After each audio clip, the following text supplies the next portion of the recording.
Olingi oyeba makambo ya politique, musique, culture, fait de société, topé sport, kaka na magazine na bino Radi Top News. Radi Top News, magazine oyo ekopesa bino ba information ya République démocratique du Congo pe ya mokili. Bana poto, bana mokili mobimba. Olingi ozala informé, formé, topé kozala diverti. Magazine ezakaka moko Radi Top News. Du lundi au samedi à partir de 19h, kaka na chaîne moko. Magazine Radi Top News. Kaka na chaîne moko Radi TV. Et pas ya boss Emmanuel Diab. Avec vos servantes Joël Akati et Nana Matondo Mekoutima. Radi TV, pour vous informer. Bana poto, bana mokili mobimba, mbote na bino pe bon début de la semaine.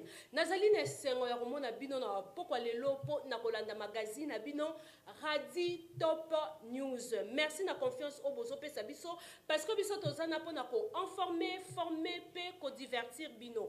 To fongola magazine ya pokwa lelo na primature ya République démocratique du Congo et pa yiwapi premier ministre Sama Lukonde akende kibongo na o Katanga.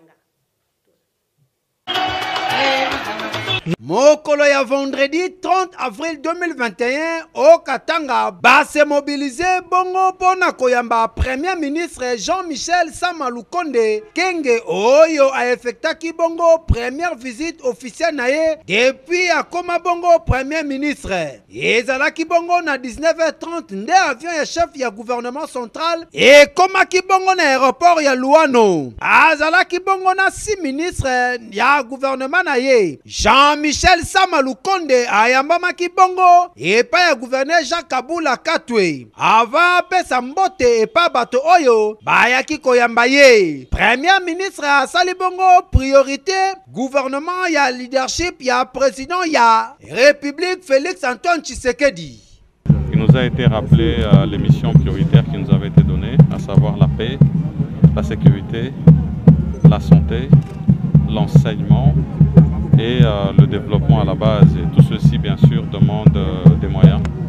Et c'est pour cela que nous allons initier certaines réformes pour avoir les moyens de notre politique et surtout assurer que nous puissions avoir les élections en temps voulu. Alors, la question la plus prioritaire, on dit c'est la priorité des priorités, on va même dire que c'est l'urgence, c'est la question sécuritaire. Nous avons commencé hier des rencontres avec les députés de l'Ituri, du Nord Kivu, du Sud Kivu. Et aujourd'hui, bien sûr, nous sommes ici au Katanga pour aussi faire une évaluation.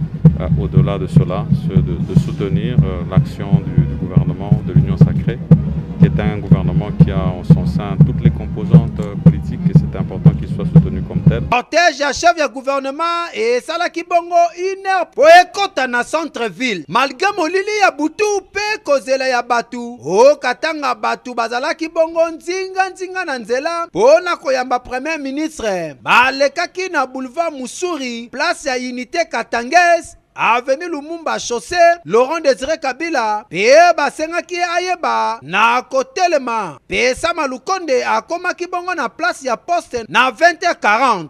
Akutaki ebele ya bato oyo bazalaki kozela ye pe ayebaki na kosolola na population pe ayebaki na koremercier chef de l'état Félix Antoine Tshisekedi pour na confiance oyo apesi ye. Alobaki ke bakoyeba na kotia sécurité na este ya mboka, éducation, santé pe kopesa esengo na peuple congolais. Sama Lukonde ayebaki na kosenga na population bayeba na kozala na sima ya chef de l'état pe soutenir gouvernement pe kotika tribalisme pe banti-valeur mususu. Après kosi sa discours na ye bakendaki bongo na résidence ya gouverneur epai wapi kolia pe komela ezalaki. Totika primature ya République démocratique du Congo, tokende bongo na province ya Congo central, plus précisément na gouvernorat pona koyoka message ya son excellence Atou Matubwana Natina Etali, coupe du gouverneur. Image et commentaire Nana Matondo.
totika province ya Congo central tokende bongo na Ituri na aéroport ya Murongo epai wapi bamapinga ya FARDC bazali kobongama po na kobenga na batu oyo bazotia mobulu na kati ya République. Image et commentaire Chirac Lipasa. tozali awa na mboka Ituri epai wapi chef de l'État Félix Antoine Tshisekedi Tshilombo pe commandant suprême chef des armées bazali bongo ko se préoccuper na oyo etali kimia na mboka Ituri. Awa tozali bongo na aéroport ya Morongo epai wapi FARDC bazali bongo en pleine opération pe pona kotala appui aérien. Peuple iturien esengeli bayebake sécurité ezali bongo affaire ya mutu nyonso. Na yango chef de l'État a koti makambo oyo porte-parole ya FARDC ya Ituri azangaki maloba te tango amonaki magazine na biso. Sécurité, la paix aux Ituriens préoccupe le chef de l'État et commandant suprême des forces armées. Là, nous sommes en direct de l'aéroport de Murongo. Donc, nous sommes en pleines opérations. Bientôt, vous allez voir l'appui aérien. Le peuple iturien va savoir que la sécurité, c'est l'affaire de tout le monde. Voilà la raison pour laquelle aujourd'hui, le ciel de Bunia sera envahi par les avions de chasse de forces armées de la République démocratique du Congo. C'est pour appuyer les opérations contre tous les groupes armés qui sont encore hostiles au processus et tous les groupes armés seront traqués. Ceux-là qui ne voudront pas déposer les armes, ils seront traqués comme jamais auparavant. Nous allons imprimer le professionnalisme des forces armées. D'ici là, vous allez voir le Mi-24 pour un travail de titan et donner la paix au peuple iturien et neutraliser ceux-là qui insécurisent notre population. Voilà, mesdames et messieurs, on vous disait, on ne combat jamais la République. C'est aujourd'hui la détermination du commandant suprême, l'engagement du chef d'état-major général pour donner la paix aux Ituriens, c'est le souci le plus constant. Aujourd'hui, vous voyez derrière moi, le Mi-24 va faire son travail. Alors, j'appelle encore une fois tous les groupes armés hostiles au processus de la paix de déposer les armes et se rendre aux forces armées. Sinon, il n'y aura que de l'hécatombe dans leur camp. Vous allez vivre le travail qui sera fait par les forces armées de la République démocratique du Congo.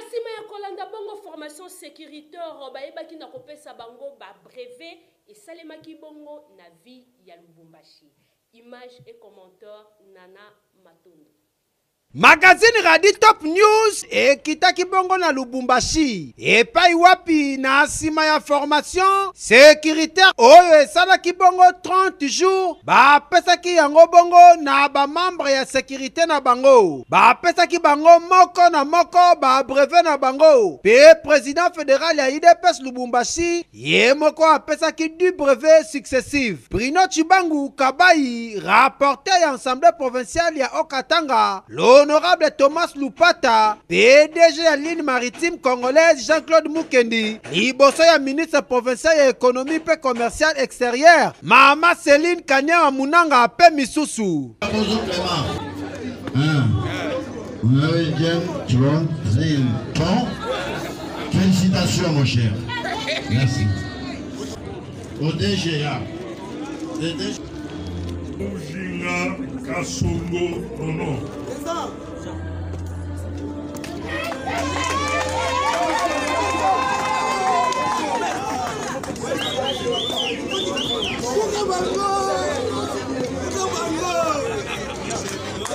Merci.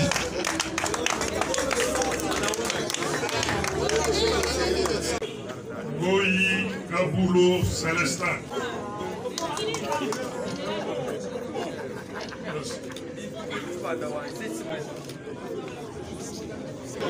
Meleka Kalonji Josué.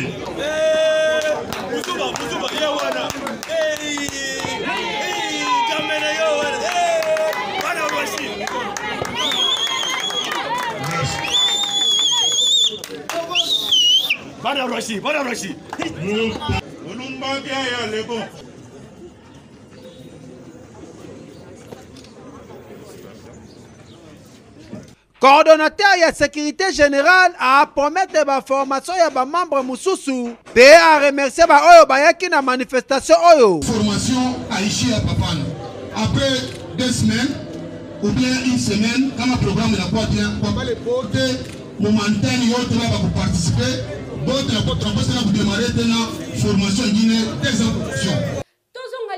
Na Congo central, plus précisément na ville ya Matadi, pour na kolobela arrivée ya secrétaire général ya IDPS Augustin Kabouyi. Image et commentaire Chirac Lipasa.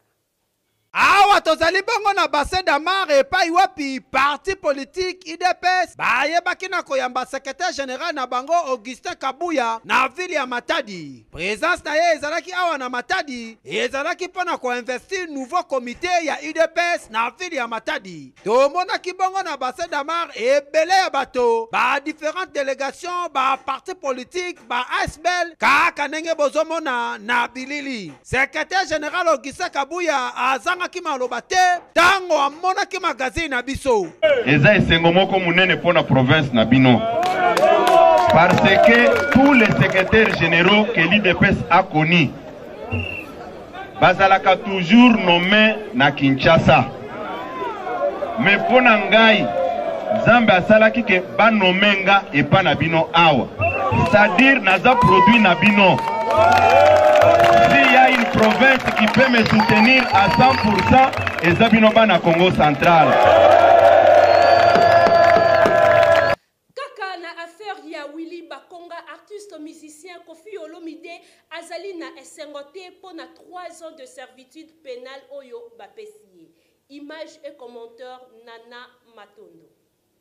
Lisolo ya Willy Bakonga efandisi bato kimia te. Tala tina bato ebele na nzela bazali koloba. Biso toyokaka maloba ya bato pamba te toyaka komonisa yango na misala. Lokola artiste musicien oyo ayebana mokili mobimba Kofi Olomide bakiselaka ye lisusu Quadra Koraman Tati Wata Mopao Mokonzi DJ Mopao Vie Coronavirus Papa Mobimba ye afana kikimia te. Totuni Kofi Olomide avina ye na likambo etali arrestation tope 3 ans bakateli Willy Bakonga Kofi alobi boye. Voilà, nga makama pasi nde ya mweko na biso o balobi ke azui mbongo. Oui. Bakate 3 ans de prison. On dit muke 3 ans muke te. Ya muke. C'est de moni ko na bana. Nini ko sanga mawa ya bana. Bino moko boyoki denge Kofi Olomide alobi 3 ans ezali muke soki bakobakisela ye babakisela ye kasi dossier oyo esengeli boyeba 3 ans oyo bapesaki Willy Bakonga ezali kaka po na mbongo oyo bakutaki na ye kotambola na yango tango akimaki bongo République démocratique du Congo kasi dossier na ye nanu esili te. Papa Vital Kamerhe bongisala bato esika kuna police oyo eza molai. Tozongi lisusu na ville ya Ituri pona koyebisa bino mwana mobali oyo akoseli muninga na ye mobali zemi likambo ya kokamwa. Bandeko tozali awa na mboka Ituri tozali kotuna motuna kaka moto oyo akangi suki azali mwana mwasi tope mwana mobali aye kofunda awa na la police koloba ete baviolaki ye tope bapesi ye zemi. Moto ya liboso abimaki na ye kombo na ye Cedric oyo ya mibale kombo na ye Gervais bongo azali koyeba te nani apesi ye zemi. Biso tokamwa ya kokamwa bamba te tango balongoli ya bilamba bamoni ete azali noko moto ekamwisi bato tala tina bazali kotuna ye mituna oyo. Yo moko bando bimisa. Mungu wangu. Bando bimisa na soutien ona. Bimisa soutien. Allez bimisa soutien. Bimisa soutien ona. Yo za mobali kanisa za mwasi po ba bayama. Siko bokosuka wapi?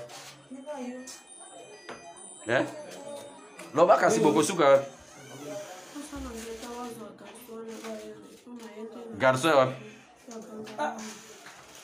Garçon gangala o abebisa kio. Est-ce que yo ozaki mwasi? Talanga yawa. Talanga yawa. Komba garçon wangu nani? Eh?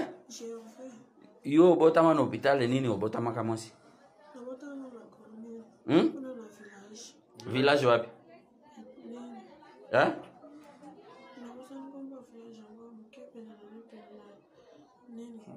Village nini obotama? Eh? Eh? Village nini?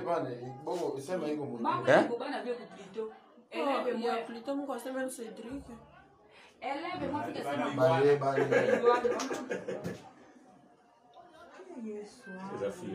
Siko iko mwezi ngapi? Eh? Narudia ya 3 mois, solo tava sambela pa 4 mois.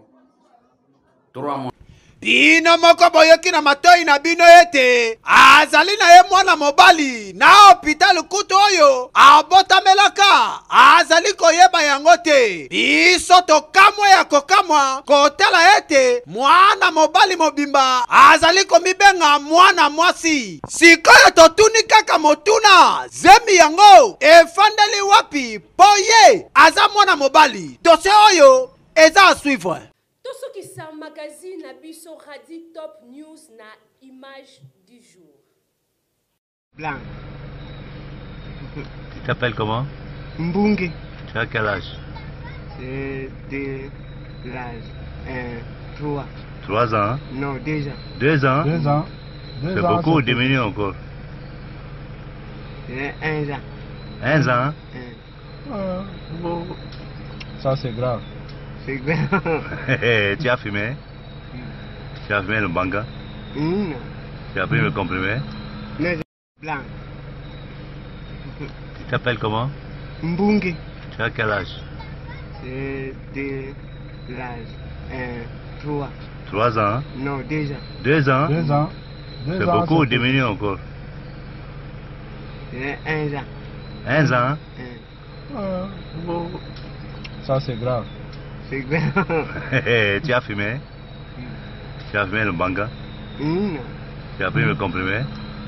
Na image du jour oyo ndeto sukisi bongo magazine na biso Radi Top News. Merci na bino ba internaute ndenge bozaki ebele pe merci na confiance oyo bozo continue ko pesa magazine na biso tozana pona ko informer, former pe ko divertir bino bolemba ko landa biso te. Na pesi pe merci na équipe technique oyo travailler na ngai na sima ya caméra la moni bongo Shira ko lui passe caméraman de guerre na montage ezomi bongo Diane Kisola na Jonathan Tsakala pe na rédaction ezomi bongo Nana Matondo Mie Kuntima pe na pesi merci na Mira yo mongo mwana poto merci na yo moko na pesi pe merci mingi merci ya munene na ye moko boss Emmanuel Djanga merci na yo papa. Radi Top News pour vous servir. Tomonani lobby.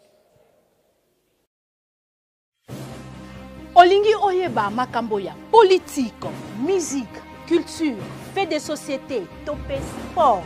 Kaka na magazine na bino Radi Top News. Radi Top News. Magazine oyo kopesa bino ba information ya République démocratique du Congo pe ya mokili. Bana poto, bana mokili mobimba. Olingi ozala informé, formé, topé kozala diverti. Magazine ezakaka moko. Radi Top News.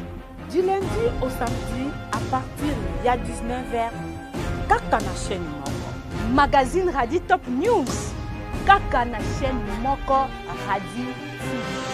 Et pas ya boss Emmanuel Djanga.